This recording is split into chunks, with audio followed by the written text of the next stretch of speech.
Our YouTube channel. Friends, जैसा कि आप स्क्रीन पर देख रहे हैं, ₹20,000 crore subordinate debt for state MSMEs. अच्छा, अब ये क्या बताना चाह रहे हैं फ्रेंड्स, हम आपको डिटेल में बताते हैं। सबसे पहले ये है कि फ्रेंड्स, आज तक का हम अगर सिनारियो देखते हैं तो जनरली लोन में ऐसा रहता है कि बैंक जो रहती है वो आपका डेट इक्विटी रेशियो चेक करती है। अब जैसे डेट इक्विटी रेशियो चेक करती है तो फ्रेंड्स, उसमें अगर आपका डेट ज़्यादा रहता है, इक्विटी कम रहती है, तो बैंक बोलती है कि भाई आपका पास देवा ज़्यादा है, तो यानी आप अपना इक्विटी लेकर के आइए। अब इसमें हो क्या रहा था कि एमएसएमईज जो थी वो ज़्यादातर अपना खुद का पैसा ज़्यादा ला नहीं पाती थी, तो उससे क्या होता था कि उनके जो बिज़नेस है वो रन करना बहुत डिफ़िकल्ट होता था, और जो लोन देने का जो प्रोसेस है वो इक्विटी कम होने के कारण उनको लोन मिलना मुश्किल होता था।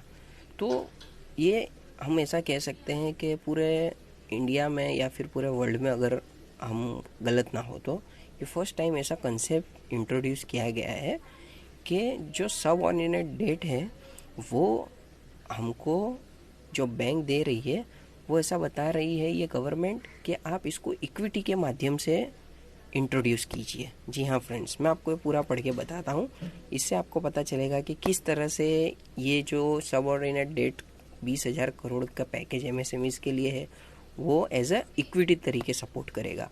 तो सबसे पहले आप देखेंगे तो यहाँ पर ऐसा बताया गया है कि ये स्ट्रेस्ड एमएसएमईज को इक्विटी के टाइप में मिलेगा।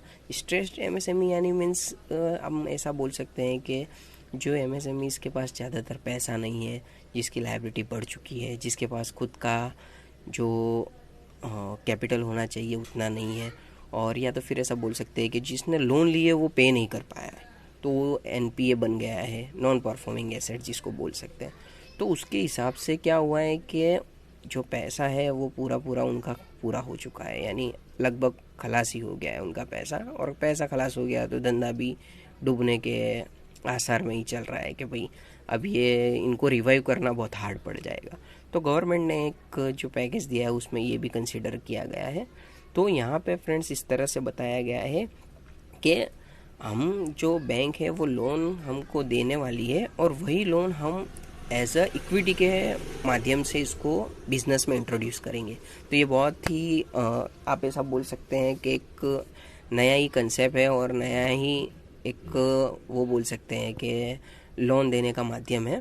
तो आप अगर किसी एमएसएमईज को जानते हैं, या तो फिर खुद की एमएसएमईज ऐसी है जिसने रजिस्ट्रेशन लिया है लेकिन उसने लोन ली हुई थी और जो एनपीए बन गई, या फिर उसकी लायबिलिटी इतनी बढ़ गई है कि वो आप पे कर सकते नहीं है, तो उनको भी गवर्नमेंट खुद एज अ इक्विटी तरीके पैसा दे रही है। वो है लोन ही लाना है उसको इक्विटी के माध्यम से।